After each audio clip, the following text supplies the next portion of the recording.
안녕하십니까. 개미 무명입니다. 자, 금일, 수요일 사는 이야기 세부 카테고리는 오늘도 부동산 그리고 대출금리 관련해서 얘기를 해보려고 합니다.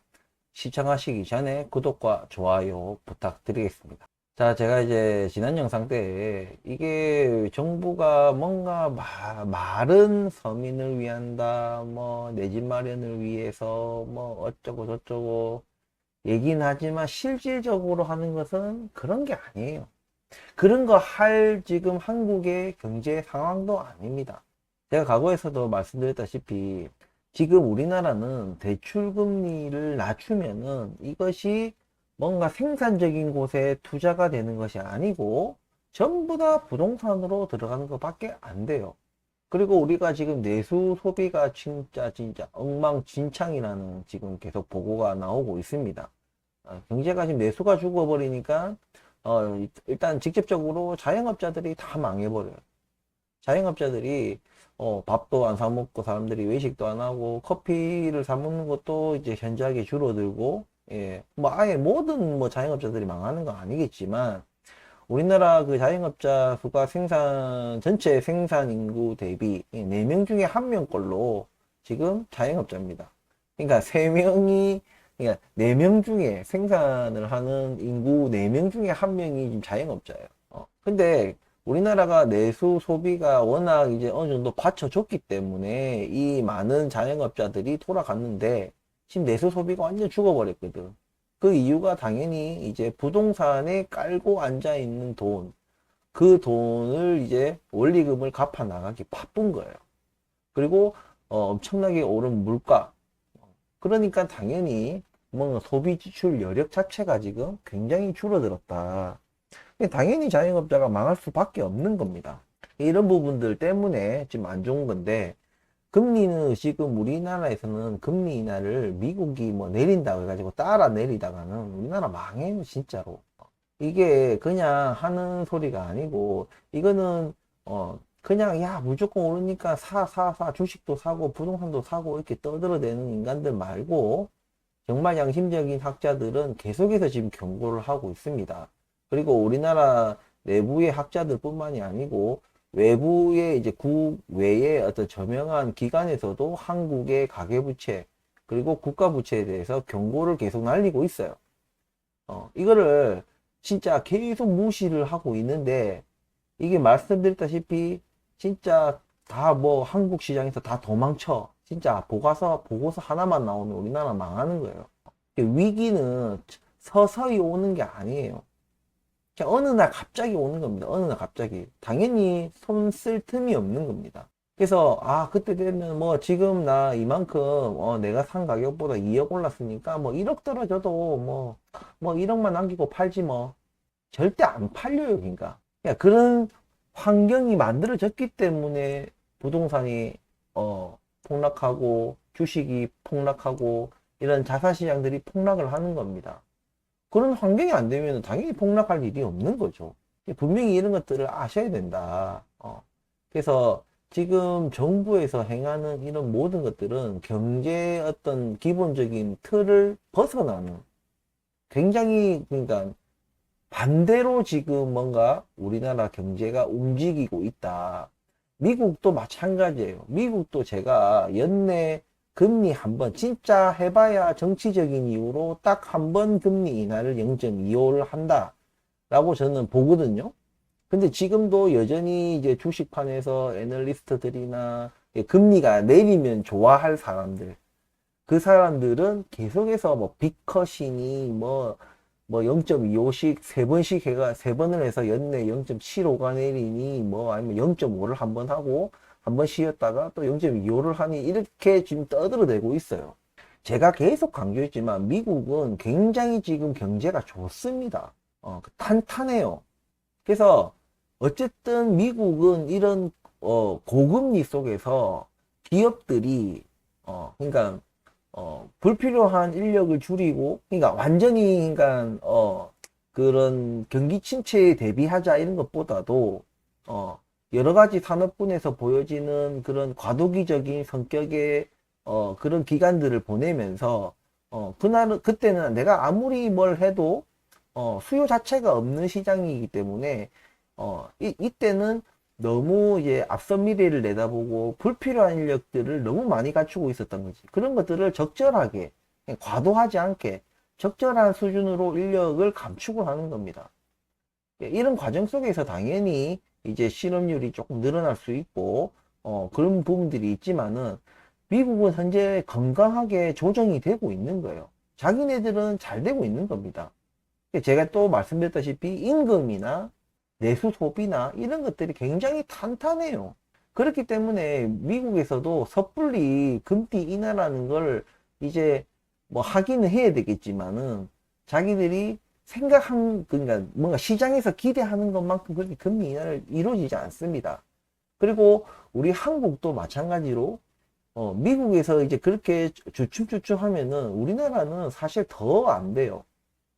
사실 우리나라는 3.5에서 원래 멈췄어야 되는 게 아닌데 멈췄잖아. 그렇기 때문에 지금 과거를 보면은 고금리인 거 맞아. 3.5도 고금리인 거는 맞는데 자꾸 그 금리 인하라는 계속 금리를 인하를 할 거야라는 그 기대감 때문에 오히려 기준금리보다도 더 낮은 이상한 이 시장들이 펼쳐지고 있는 거예요. 근데 우리나라 또 특징이 뭐예요? 예금금리가 대출금리랑 또 따라 안 움직여요. 이런 것도 우리나라 그 금융의 문제점인 겁니다. 그런데도 불구하고 지금 우리나라 정부는 건설사들을 살리기 위해서, 그리고 일부 이제 지인들의 어떤 그런 부동산 탈출을 돕기 위해서 이제 스트레스 DSR도 2달 연장시키고 갑작스럽게. 그리고 뭐 이상한 특례를 붙여가지고 자꾸 돈을 시장에다가 풀고, 그게 저출산 대책이라고, 말도 안 되는 소리를 하면서, 그래서 자꾸 이제 건설사들을 살리고, 어쨌든 일부 이제 부자들을 살리고, 그들이 다 탈출하고 나면은 그 모든 빚들을 누가 다 떠안겠습니까? 국민들과 서민들이 다 떠안는 거예요. 그냥 내 집 하나 갖고 싶다, 이런 생각에 연끌해가지고, 근데 그게 얼마나 진짜 그들의 인생에서 잘못된 선택이었는지 이게 시간이 지나면 자연스럽게 현재 정부는 사라질 것이고 새로운 정부가 들어설 것이고 집이라는 게 1, 2년 살고 말 게 아니잖아요. 그러니까 내가 금세 주식 팔듯이 금세 내가 오늘 샀다가 내일 팔고 이렇게 할 수 없는 물건입니다. 분명히 그런 것들을 아셔야 되는 거예요. 그 사이에 들어가는 부대 비용들, 뭐 이자라든지, 뭐 이제 세금이라든지, 그런 것들 또 팔 때도 또 똑같이 세금이 또 나오고, 이런 것들이 또 발생한다는 겁니다. 그렇게 봤을 때 이게 지금 부동산 금액 자체, 그냥 절대적인 어떤 집값 자체가 높기 때문에 모든 것들이 코스트가 높아지는 거고, 세금도 높아지는 거고, 반드시 올 수밖에 없는 어떤 자산시장의 조정, 그것을 억지로 지금 정부가, 일부, 진짜 극소수를 위해서 지금 모든 빚을, 모든 부담을 국민들과 서민들에게 전가시키고 있는 그런 상황인 거예요.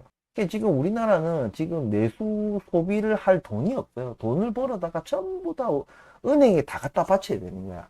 원래 은행이라는 그 어떤 업 자체가요, 돈을 벌려고 하는 목적이 되면 안 되는 기관이에요, 원래. 그래서 원래 정부에서 강력하게 이 금융권을 바로잡고 있어야 되는데 지금 예대금리 격차가 난다는 것 자체가 우리나라 금융에 문제가 있는 겁니다. 말이 안 되는 거예요.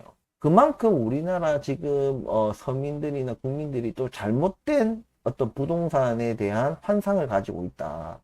지금 뭔가 지금 우리나라 경제 구조 자체가 빚어내는, 잘못된 구조가 빚어내는 이상한 뭔가 오류가 난 그런 바이러스에 걸린 그런 이제 뭔가 국민들과 서민들의 뇌, 그러니까 이 은행들이 엉뚱한 짓거리를 자꾸 하고 있는 거예요.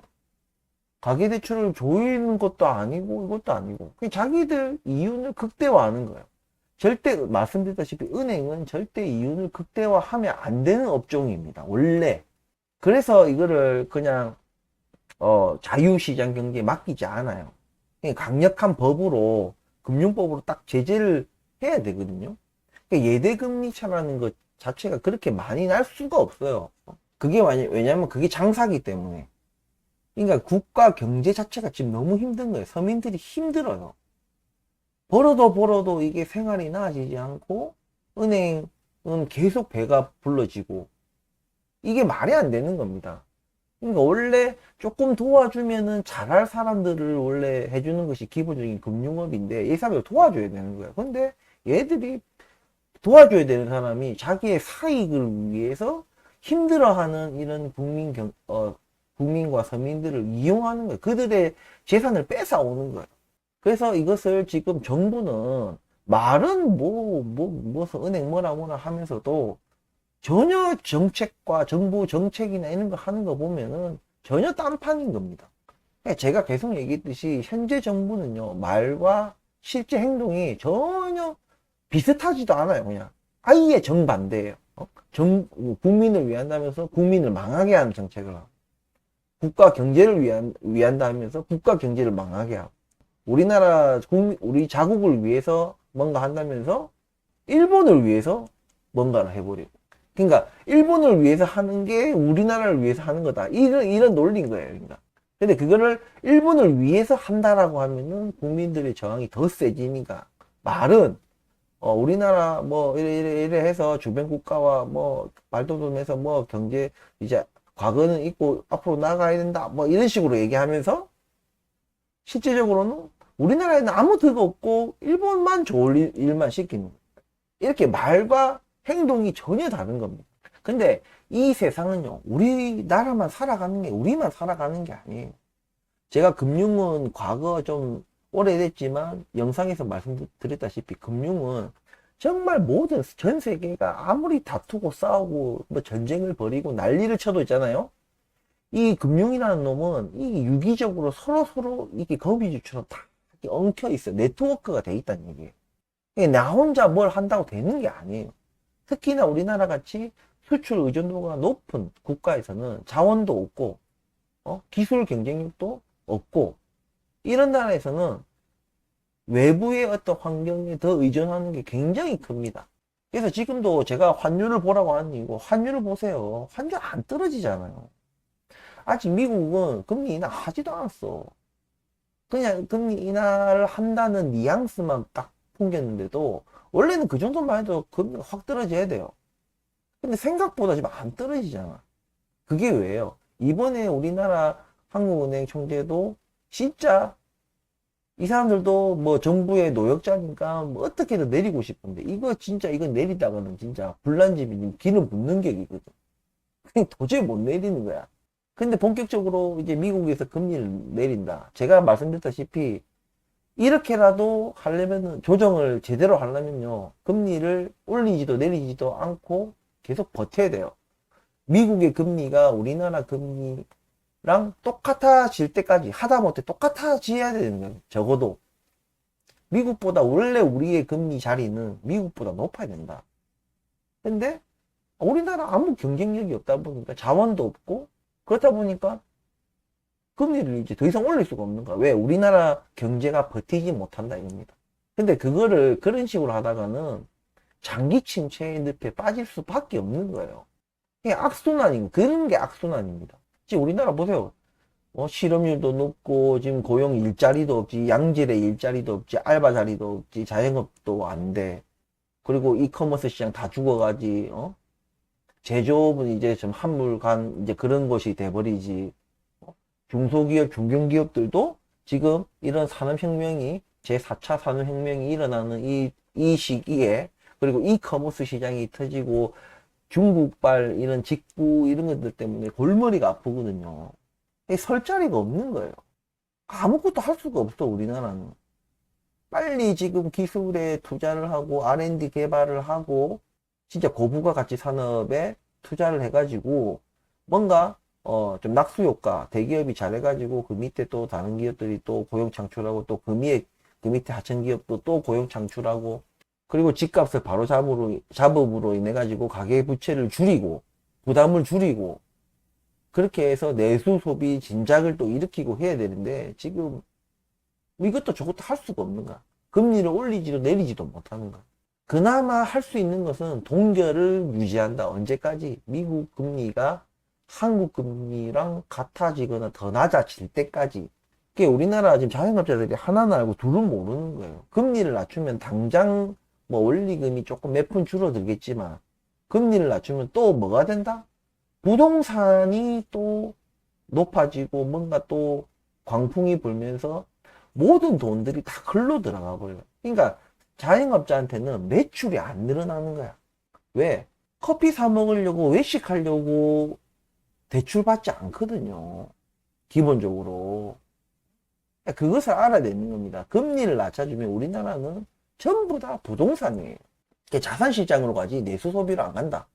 그 말인즉슨 은행만 계속해서 배를 불리는 구조예요. 나라 경제가 힘들면 힘들수록 은행은 그런 서민의 힘겨움을 이용해서 자기들의 배만 불리는 그런 행위만 계속하는 거고, 그거를 정부가 용인을 하는 거 암묵적으로 말만 그냥 은행 때려잡겠다 뭐 말만 떠들어대고 아무것도 안 하는 거예요. 왜? 말은 자기들도 그래 하면서 실제적으로 원하는 것은 집값 띄우기고, 부자들은 더 부자 되게 해주고, 위험한 기업들 살려주고, 기업들이 뭐 돈 많이 벌 때 건설사들이 부동산 경기 좋을 때 돈 잘 벌 때 뭐 사회에 뭐 공헌했고 기여했어요? 아니잖아요. 자기들이 잘못 판단해가지고 투자 잘못했다가 망해가는 건데 그걸 왜 살려주냐 이거지. 이게 나라가 엉망으로 지금 돌아가고 있다. 이게 우리가 비단 부동산 시장뿐만이 아니에요. 주식시장도 마찬가지다. 제가 계속 이전에도 말씀드렸다시피 분명히 위기는 저는 중국, 일본, 한국 요 세 나라에서 터질 거다. 옛날에 뭐 그리스발도 있었고 미국발 금융위기도 있었고 막 그죠. IMF도 사실 우리나라에서 터졌다기보다는 다른 데서 터지기 시작한 거야. 터지다가 거기에 비슷한 상황에 놓인 국가들이 연쇄부도로 이제 아시아들이 다 떨어져 나간 거지.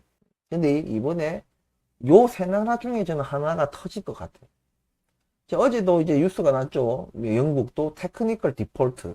실질적인 디폴트보다는 뭔가 재정 상황이나 부채 상황으로 봤을 때 이 테크니컬 디폴트에 빠질 위험성이 굉장히 높다.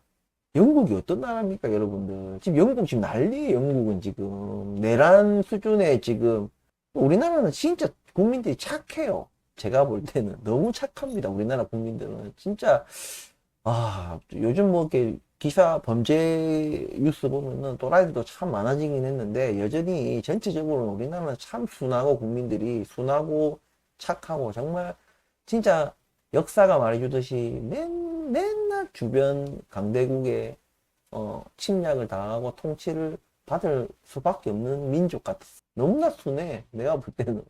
그러니까 이 정부가 이렇게 엉망진창으로 하는데도 다들 그냥 먹고 살기 바빠. 예, 지금 경기가 안 좋으니까 더 먹고 살기 바쁘지. 정치에 관심을 안 가지는 거야. 저는 정부의 좀 궁극적인 목적이 그런 것이 아닌가. 서민들 힘들게 만들어서 기업들의 빚을 다 떠넘겨서 서민들이 딴 데 못 쳐다보게, 정치를 못 쳐다보게, 그러니까 먹고 지 앞에 그냥 당장 놓인 빈 밥그릇 채우기 바쁘게 살게끔 만드는 게 그들의 목적이 아닐까 싶을 정도로 정말 요즘 하는 짓은 정말 진짜 미친 놈들 같아. 지금 이런 부동산 시장 상황에서 막 불나방처럼 뛰어드는 그런 영끌족들 안타깝습니다. 솔직하게 안타까워요. 자기들 인생의 마지막이라 생각하고 마지막 같은 건 없어요. 그러니까 이 부동산이라는 것에 너무 집착이 됩니까? 잘못된 집이라는 그 개념에 대해서 잘못된 집착, 잘못된 생각을 가지고 있기 때문에 이런 인생에 큰 오류를 범하지 않나 이런 생각이 듭니다. 그래서 지금 부동산 시장은 굉장히 지금 이게 뭐 한국에 전체적으로 일어나는 일들이 아니라 서울에서 제일 뭐 핫한 강남 상구나 마용성 뭐 이런 데서만 그것도 그 전체가 일어나는 것이 아니라 특정 또 아파트의 정말 소수거래 그걸로 지금 일어난다. 그래서 나머지 우리가 아무리 경기가 안 좋아도 부동산 경기가 안 좋아도 거래는 일어나거든요. 아무리 경기가 안 좋아도. 근데 그런 거래량까지 다 싸잡아서, 왜냐면 그거를 구분하지 않거든요. 구분하지 않기 때문에 그 전체적으로 다 거래를 다 싸잡아서, 와, 거래량이 뭐 이만큼 실리면서도 지금 이렇게 오르고 있다, 이런 식으로 이제 매도하는 거죠. 이게 우리나라 통계를 믿지 마세요. 예, 뭐 중국만큼이나 통계 신뢰도가 떨어지는 건 아니지만, 충분히 정부가 저 정도 스탠스를 가지고 있다면 얼마든지 조작 가능하고, 뭐 하나 빼버리고 뭐 하나 누락시키고, 지금 이전에 이미 국가에서 그 제공하는 통계 자료가 엄청난 누락을 했잖아요. 그것도 한 번도 아니고 두 번. 네. 과연 그게 실수일까 싶어요. 절대 아니라고 보고, 절대 여러분들 속지 마세요. 세상에, 속지 말고, 줏대를 가지고, 부동산이든 주식이든 줏대 없으면은 부자가 될 수가 없습니다. 혹은 부자가 안 되더라도, 그냥, 그냥 먹고 살만한 거. 내 자산을 잃지 않는 거지. 당하지 않는 거야. 그러니까. 사기당하지 않는 겁니다. 그러니까 정부나 지금 은행이나 증권사 애널리스트들이 국민들을 상대로 마지막이듯이 막 사기를 치는 거예요. 여기에 당하지 말라. 반드시 조정이 온다. 반드시 조정이 오기 때문에, 저는, 여러 가지 형태로 안전자산에, 돈을 돌려놓고 때를 기다리는 거예요. 우리가 할 수 있는 건 그거밖에 없어요. 근데 분위기에 휩싸여서, 주식도 마찬가지로 뭐 미국 금리 인하한다고 뭐 잭슨홀 미팅 끝나고 나서 뭐 어쩌고 저쩌고 하는데, 지금 미국 주식 시장 그래요? 안 그렇잖아요. 우리나라 시장 그래요? 안 그렇잖아요. 부동산도 마찬가지. 부동산도 그렇지 않다. 세상 일이라는 게 절대 그렇게 뭐 독단적으로 마음대로 그렇게 할 수가 없다. 그에 따른, 만약에 그렇게 뭐 정책을 펼치고 통화 정책을 펼치고 한다면은 반드시 부작용이 반드시 따라온다. 왜? 우리나라만 금융을 하는 게 아니거든요. 세계 모든 시장과 유기적으로 연결이 되어 있기 때문에 반드시 부작용이 된다. 봐라, 일본도 보세요. 뭐 우리나라 금리 내가 올린다는데 왜 나 지랄 뺑이고 이러잖아. 근데 할 수가 없는 거야, 자기들이. 영국도 옛날에 어떻게 했어요? 영국 총리 한 달 만에 잘렸잖아요. 사임했잖아요. 뭐 한 번 했다가 어떻게 해서 법인 뭐 부자 감세하고, 예? 재정 지출 늘리고, 안 그래도 지금 국가가 막 허덕허덕 하고 있는데, 부자는 감세해주고 지금 재정 지출을 늘린다 하니까, 이 뭔 개벽딱 같은 소리가 라면서, 왜? 중앙은행과 엇박자를 내는 행동을 하는 거예요. 중앙은행은 긴축 정책, 통화 정책을 내고 있는데, 이게 정부가 이게 유동성 완화, 유동성 공급, 그런 정책을 펼친다니까, 이게 뭐지? 이래 되는 거예요. 난리가, 한번 일시적이지만 어쨌든 영국이 난리 났잖아요. 국채부터 해가지고, 영국 국채부터 난리가 났어요, 완전히. 영국 이제 파운드화부터. 그 책임을 말 한마디 잘못했다가 그냥 바로 한 달 만에 사임하는 게 영국인. 우리나라는 100번, 1000번, 10,000번을 잘못해도 임기를 채우는 게 우리나라. 왜? 국민들이 선량하거든. 국민들이 착해, 순해. 이런 거예요, 그러니까. 절대 그러니까 마음대로 내가 이러고 싶다고 이렇게 하는 게 아니에요. 바로 그 주변 국가나 관련된 금융 국가 이런 데서 바로 움직임이 들어옵니다. 우리나라도 지금 굉장히 위험한 나라다. 외환 보유국이 과거에 비해서 뭐 있다고 해가지고 안심할 게 아니에요, 여러분들. 외환 보유국 그거 한번 이거 터지면 외환 보유국은 그냥 진짜 개눈 감추도 사라집니다. 부족해요. 근데 미국이 또 얼마나 도와줄지 안 도와줄지. 왜? 미국도 지금 자기 스스로도 지금 뭔가 경제를 바로잡아 나가는데 안간힘을 쓰고 있는 겁니다. 타국을 지금 마냥 도와주기는 시기적으로 대선이 지금 앞뒤로 있기 때문에 이 쉽지 않은 상황이거든요.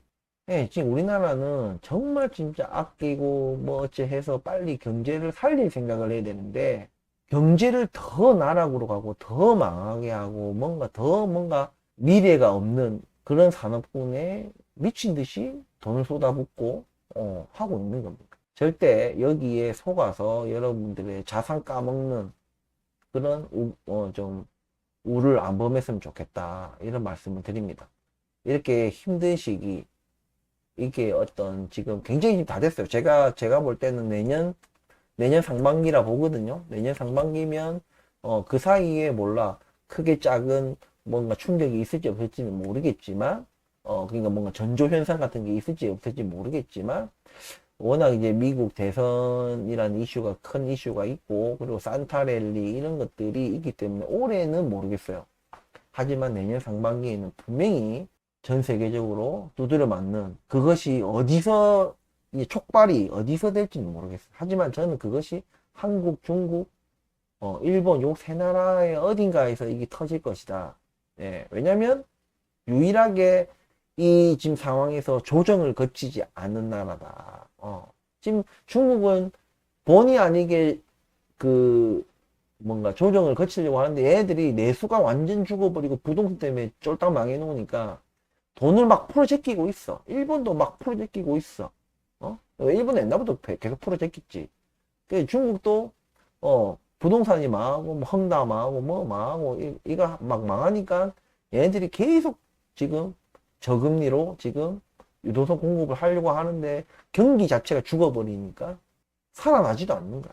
그러니까 건강한 조정을 아직 못하고 있다. 그리고 우리나라도 중국이나 일본만큼은 아니지만 긴축을 해야 될 때 긴축을 안 했던 나라 중에 하나예요. 우리나라도. 말은 떠들어대면서도 계속 뒤로 기준금리를 3.5%라고 중앙은행에서 이것도 고금리다. 우리 경제에 충분히 고금리다.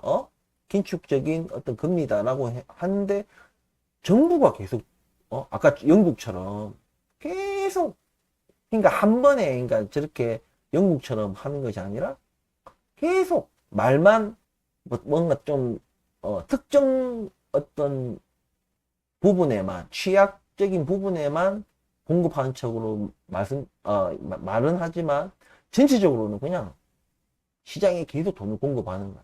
여기가 중앙정부랑 엇박자 내는 그러니까 충분히 우리나라는 구조조정을 거치지 않았던 거야. 그래서 분명히 여기에서 저는 촉발이 돼서 굉장히 좀 위기에 빠지는 특히 우리나라 같은 경우에는 이번에 빠지면은 과연 과거같이 빠른 경제 회복 탄력성이 있을까? 저는 이런 걱정이 계속됩니다. 그렇기 때문에 그건 그때 가서 우리가 고민을 해야 되는 부분이고 얼마나 조정을 내는지 얼마나 두드려 맞을 건지 그거에 따라서 아마 저는 우리나라가 다시 재개하고 뭔가 컨텀 점프를 할 수 있는 도약을 할 수가 있는 그런 조정이 될 것인지는 그때 가서 우리가 봐야 되지 않나 이런 생각합니다. 아무튼 요즘 뭐 여러 가지로 뭐 주식 시장이든 부동산 시장이든 생각같이 뭔가 흘러가지 않는 부분들 이런 것들이 있다. 그래서 분명히 거시경제는 하루 이틀 사이에 휙휙휙 변하는 거 아니지만 터졌다 하면은 진짜 하루아침에 진짜 세상이 달라지는 거거든요. 그것을 저는 앞서 이제 지난 뭐 20년간 사회생활 하면서 좀 굵직굵직한 일들을 많이 겪어봤습니다. 그래서 조금 그런 경제와 동떨어진 일을 해왔던 것이 아니기 때문에 그때마다 확확 와닿는 그런 것들이 있었기 때문에 진짜 자고 일어나니까 진짜 세상이 바뀌어 있는 거예요. 그런 경험을 그냥 단순하게 그냥 출퇴근하고 직장 다니고 이런 사람들은 당시에도 그렇게 체감이 크진 않았을 거예요. 하지만 뭔가 저처럼 이렇게 사업을 하고 무역업을 하고 환율을 봐야 되고 이런 사업을 하는 사람들은 좀 크게 와닿았다. 진짜 세상이 진짜 지옥으로 되는 거야. 전날까지만 해도 천국이었는데 자고 일어나니까 지옥이 돼 있는 거야. 세상 모든 것들이 활활 불타고 있는 거야. 진짜 일주일에 그냥 뭐 어디가 보도 났다더라 하는 소문이 아니고 그냥 주변에 있는 그냥 중소기업 중견기업들이 퍽퍽퍽퍽 두세 개씩 일주일에 막 두세 개씩 넘어지는데 주변에서만 그냥 두세 개씩 넘어지는데 전체적으로 보면 얼마나 많은 기업들이 넘어졌겠습니까? 그런 일이 하루아침에 일어나는 거예요. 아무튼 이런 계속 제가 불안감을 조장하는 것이 아니라 그런 일이 안 일어난다 하더라도 제가 늘 얘기하듯이 리스크가 있을 확률이 있는데 거기에 대해서 대비를 하지 않는 것보다 더 나쁜 것은 없다. 대비를 반드시 해야 된다. 이런 말씀을 꼭 드리고 싶어서 제가 또 오늘도 좀 불안감 조정이 절대 아닙니다. 조성이 아닙니다. 반드시 좀 이런 부분에 있어서 포트폴리오, 자신의 포트폴리오, 부동산이든 부채든 주식이든 뭐 금이든 달러든 뭐든 간에 포트폴리오를 잘 좀 골고루 배분을 해서 그런 위기를 좀 타개할 수 있는 그런 리스크 대비를 꼭 하셔라. 부동산은 정말 그 집이라는 그 개념에 대해서 다시 한번 생각해 보세요. 정말 아무것도 아닌 거예요. 지금 우리나라 이거는 정말 부동산이 오를만 해서 오르는 게 아니에요. 빚 위에 우리나라 소득이 있는데 그 소득 가지고는 절대 이 부동산을 감당할 수 없습니다. 그건 뭐냐? 빚의 빚. 그 빚은 어디서 나오는 겁니까? 돈을 찍어내는 거야. 은행에서. 무슨 얘기인지 아시겠어요? 그게 그대로 놔두면 그대로 놔둔다고 폭삭 망할 거고, 그걸 한 번에 빼버리면 또 한 번에 뺀다고 폭삭 망할 거예요. 이 부분을 분명하게 아셔야 된다. 이 빚더미 위에 앉아있는 경제 구조기 때문에 굉장히 취약한 거예요, 지금. 그걸 우리만 아는 게 아니라 외국에서도 아는 거예요. 외국 자본 없이는요, 세계 그 어떤 나라도 금융을 경제를 유지할 수가 없습니다. 반드시 이 부분들을 인지를 하시고 리스크 대비를 하면서 뭘 하든 부동산을 하든 뭐 주식을 하든 하셔야지. 그런 거 그런 일 없을 거야. 무슨 소리 하고 있어. 그렇게 하시다가는 진짜 그냥 뭐 큰 코 다친다 이런 게 아니에요. 그냥 망해요. 홈리스 되는 겁니다. 설마 이런 일 없어. 지금 우리 이 방송 듣는 분들 중에 직장인 분들이 있다면 우리 자기 직장이 뭐 대기업이니 뭐니 하면서 우리 회사는 망할 일 없어. 진짜 큰 코 다친다니까요. 진짜 쫄딱 망해요. 거짓말이 아니고.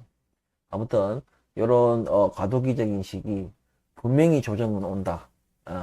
어떤 형태로든 오기 때문에 반드시 대비를 하셔라.